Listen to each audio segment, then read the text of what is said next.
प्यारे बच्चों, अस्सलाम वालेकुम। मैं सुबीना हाजिर है आपके सामने। क्या आप सब पढ़ने के लिए तैयार हैं? सबके सब आओ सब मेरे पास। शाबाश, जल्दी से अपनी पेंसिल रबड़ शॉर्पनर भी लेकर आओ, कॉपी भी लेकर आओ और अपने मेहमानों की आवाज़ों के जरा दोबारा दोहराएंगे। अलीफ, अलीफ, अलीफ, अलिफ मद्दा,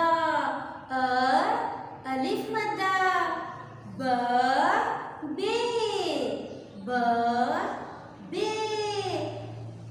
प पे, प पे, प पे, त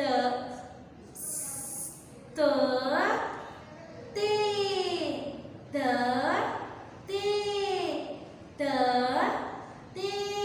शाबाश, सब मिलके बोलो। ट टे, ट टे। शाबाश।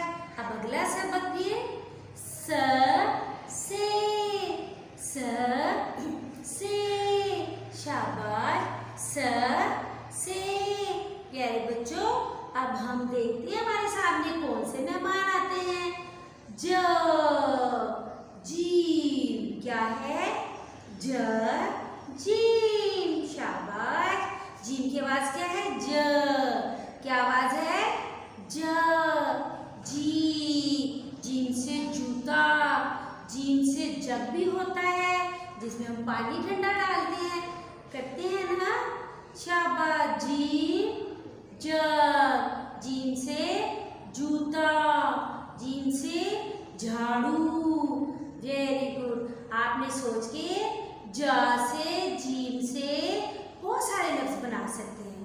शाबाश, सोच के आपने बनाने हैं।